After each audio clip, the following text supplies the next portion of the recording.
নমস্কাৰ আপোনালোক সকলোকে পুনৰবাৰ স্বাগতম ননস্মাই মজিদ বন্ধুসকল পলকতে চামক আজি 9টা গুৰুত্বপূৰ্ণ খবৰ প্ৰথমটো খবৰ সাৱধান আপুনি সোশ্যাল মিডিয়াত কিবা লিখতে বা কমেন্ট কৰোতে একবাৰ ভাবক কিয়নো আপোনাৰ এটা কমেন্টৰ বাবেও আপুনি যাব লগা হ'ব পাৰে জেললৈ এই সন্দৰ্ভত কঠোৰ হকিয়নি অসম আৰক্ষীৰ ডিজিপি জিপি সিঙৰ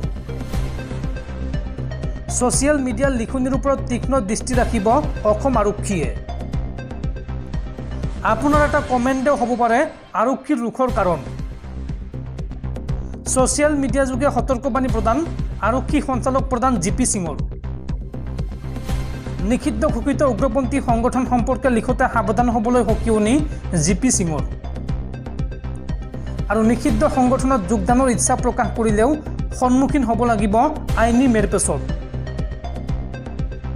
উল্লেখযোগ্য যে উগ্ৰপন্থী সংগঠন আলফা স্বাধীনৰ সমৰ্থনত পোষ্ট দি তামুলপুৰত এজন যুৱকক গ্ৰেপ্তাৰ কৰা হৈছিল বা এজন যুৱক গ্ৰেপ্তাৰ হৈছিল আৰু তাৰ পিছতে ৰাজ্যবাসীক এই হকিয়নি ডিজিপি জিপি সিঙৰ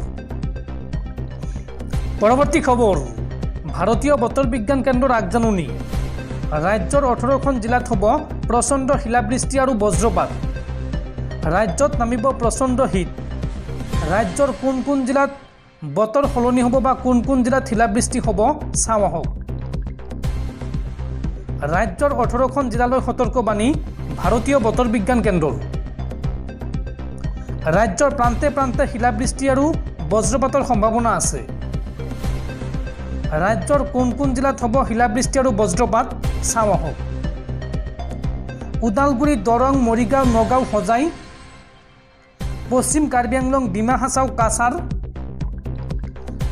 কামৰূপ মেট্ৰ গোলাঘাট যোৰহাট ডিব্ৰুগড় তিনিচুকীয়া হাইলাকান্দি কৰিমগঞ্জ আৰু চৰাইদেউ জিলাত হ'ব প্ৰচণ্ড শিলাবৃষ্টি আৰু বজ্ৰপাত এই আগজাননী দিছে ভাৰতীয় বতৰ বিজ্ঞান কেন্দ্ৰই পৰৱৰ্তী খবৰ ৰাজ্যৰ লাখ লাখ লোকৰ বাবে ভাল খবৰ শীঘ্ৰে ৰাজ্যৰ 2.5 লাখ ভূমিহীন লোকে লাভ কৰিব মাটিৰ পট্টা আৰু অহা 16 জানুৱাৰীৰ পৰা ৰাজ্যত বিতৰণ কৰা হ'ব নতুন ৰেচন কাৰ্ড এই বৃহৎ ঘোষণা ৰাজ্য চৰকাৰৰ কেবিনেট মন্ত্ৰী যোগেন মোহনৰ ৰাজ্যৰ লাখ লাখ লোকৰ বাবে ভাল খবৰ শীঘ্ৰে ৰাজ্যৰ 2.5 লাখ ভূমিহীন লোকে লাভ কৰিব মাটিৰ পট্টা আৰু এই পট্টা সাজু কৰিছে চৰকাৰে জানুৱাৰী মাহত বিতৰণ কৰা হ'ব এই মাটিৰ পট্টা ৰাজ্যৰ জিলাই জিলাই বিতৰণ কৰা হ'ব মাটিৰ পট্টা আৰু লগতে 16 জানুৱাৰীৰ পৰা বিতৰণ কৰা হ'ব নতুন ৰেচন কাৰ্ড আৰু ৰাজ্যত মাটিৰ দালালক উৎখাত কৰিব অসম চৰকাৰে কোনো কাৰণতে দালাল ৰাজ চলিব নোৱাৰিব ৰাজ্যত মাটিৰ জালিয়াতি নাইকিয়া কৰিবলৈ বসুন্ধৰা আঁচনি ৰূপায়ণ কৰা হৈছে আৰু সাধাৰণ ৰাজ্যক উপকৃত কৰিবলৈ মাটিৰ দালাল উৎখাত কৰা হ'ব এই বৃহৎ ঘোষণা ৰাজ্যৰ ৰাজহ মন্ত্ৰী যোগেন মোহনৰ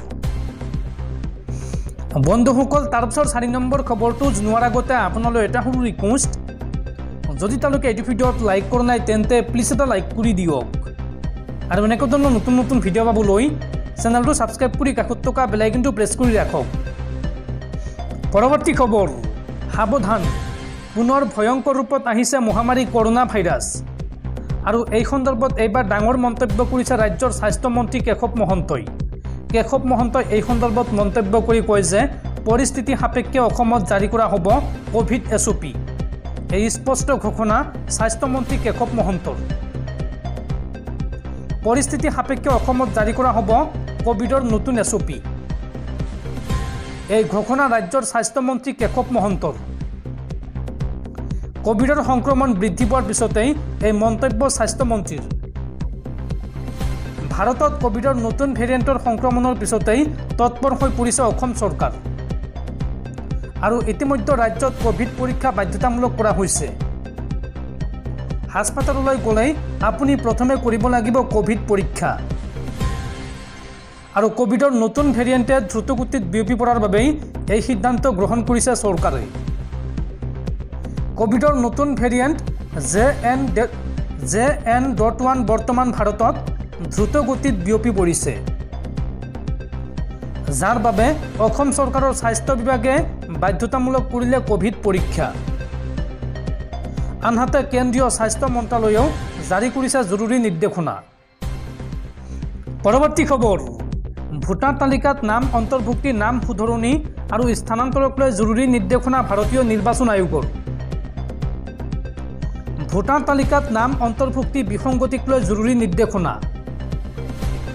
নাম অন্তৰ্ভুক্তি বা কৰ্তনৰ বাবে কৰিব পাৰিব আবেদন। লগতে ঠিকনা স্থানান্তৰ বা কোনো বিৱৰণীৰো কৰিব পাৰিব শুধৰণি। কেনেকৈ অনলাইনত কৰিব পাৰিব আবেদন চাওঁ আহক। ভোটাৰ হেল্পলাইন এপ ডাউনলোড কৰি কৰিব পাৰিব আবেদন, অথবা voter.eci.gov.in এই ৱেবছাইট লগইন কৰিও যাৱতীয় কাম কাজ কৰিব পাৰিব। আৰু লগতে অফলাইন পদ্ধতিত ভোটাৰ তালিকাত নাম অন্তৰ্ভুক্তি আৰু শুধৰণিক লৈ কৰিব পাৰিব আবেদন। ইয়াৰ বাবে আপুনি যাব লাগিব সংশ্লিষ্ট ভোট কেন্দ্ৰলৈ বা বিএলঅ'ৰ ওচৰলৈ। আবেদনৰ বাবে আপোনাক লাগিব পাছপোৰ্ট ফটো, পৰিচয় পত্ৰ, বয়স আৰু ঠিকনাৰ প্ৰমাণপত্ৰ। আৰু প্ৰয়োজন অনুসৰি আপোনালোকে পূৰণ কৰিব লাগিব প্ৰপত্ৰ 6, 7 নাইবা 8। প্ৰপত্ৰ দাখিলৰ অন্তিম তাৰিখ 8 জানুৱাৰী 2024। 2024 চনৰ 1 জানুৱাৰীত 18 বছৰ সম্পূৰ্ণ হোৱাসকলেও দাখিল কৰিব পাৰিব আবেদন। আৰু 17 বছৰ বয়সৰ যুৱক যুৱতীৰ বাবেও আছে বিশেষ সুবিধা। আজি এক বিজ্ঞাপনযোগে এই কথা ঘোষণা কৰিছে ভাৰতীয় নিৰ্বাচন আয়োগে। পৰৱৰ্তী খবৰ, বিজেপিৰ বিৰুদ্ধে এইবাৰ উত্থাপন হৈছে এক ভয়ংকৰ অভিযোগ। উত্তৰ কাছাৰ স্বায়ত্তশাসিত পৰিষদৰ নিৰ্বাচনত বিজেপি প্ৰাৰ্থীৰ গুণ্ডাগিৰি। বিজেপি প্ৰাৰ্থীয়ে বন্দুকেৰে ভয় খুৱাইছে কংগ্ৰেছ প্ৰাৰ্থীক। এই বিস্ফোৰক অভিযোগ উত্থাপন কৰিছে APCCৰ সভাপতি ভূপেন বৰাই। বিজেপি প্ৰাৰ্থীয়ে বন্দুকেৰে ভয় খুৱাইছে কংগ্ৰেছ প্ৰাৰ্থীক। ভূপেন বৰাৰ বিস্ফোৰক অভিযোগ। টকা খাবিনে বন্দুকৰ গুলি খাবি বুলি ভয় খুৱাইছে কংগ্ৰেছ প্ৰাৰ্থীক। কংগ্ৰেছ প্ৰাৰ্থীসকলৰ ঘৰে ঘৰে গৈ বন্দুক দেখুওৱাৰ অভিযোগ উত্থাপন হৈছে। ভয় ভীতি প্ৰলোভন দেখুৱাই কংগ্ৰেছ প্ৰাৰ্থীৰ মনোনয়ন পত্ৰ প্ৰত্যাহাৰ কৰাইছে বিজেপি প্ৰাৰ্থীয়ে। আৰু প্ৰাণৰ মমতাত কংগ্ৰেছ প্ৰাৰ্থীসকলে প্ৰত্যাহাৰ কৰিছে মনোনয়ন পত্ৰ। এতিয়া অসমবাসীলৈ ভূপেন বৰাৰ কাতৰ অনুৰোধ, ৰাইজে এই ক্ষেত্ৰত উচিত বিচাৰ কৰক।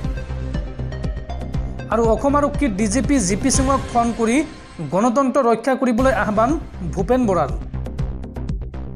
আৰু এই কাৰ্যত স্বয়ং SP আৰু DC এনে কাৰ্যত জড়িত বুলি বিস্ফোৰক অভিযোগ উত্থাপন কৰিছে।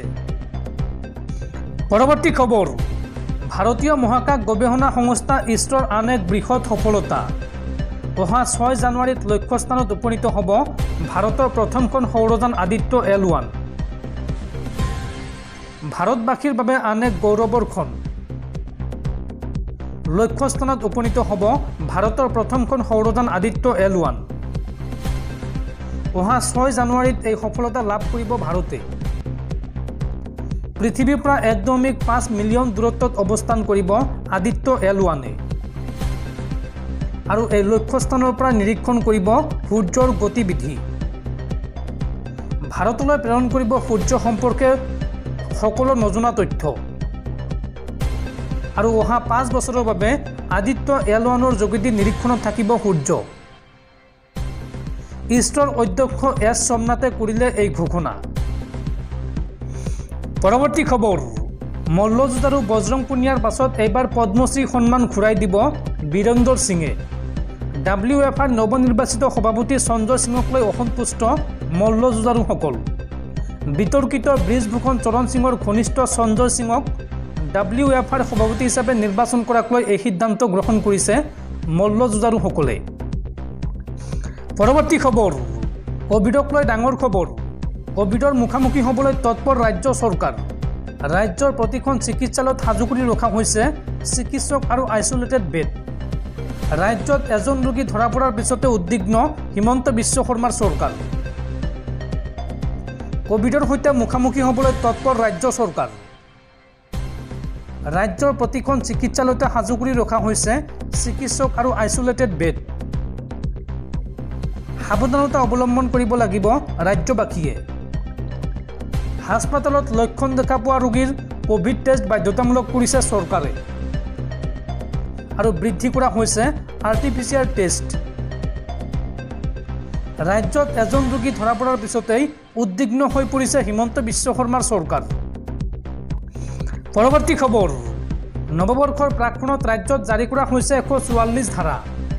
অসমৰ বঙাইগাঁও জিলাত জাৰি কৰা হৈছে 144 ধাৰা আৰু এই সন্দৰ্ভত জাৰি কৰা হৈছে কেইবাটাও নিৰ্দেশনা।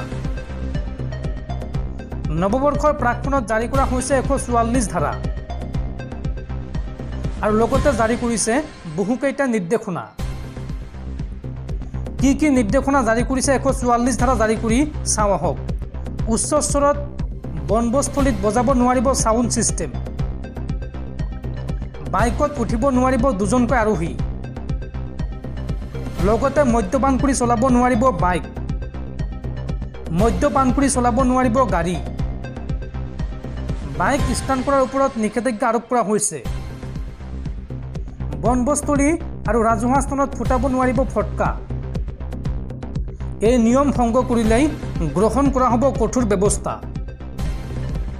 বঙাইগাঁও জিলা প্ৰশাসনে জাৰি কৰিছে এই বিশেষ নিৰ্দেশনা আৰু পৰৱৰ্তী নিৰ্দেশ নিদিয়া পৰ্যন্ত বাহাল থাকিব এই নিৰ্দেশনা।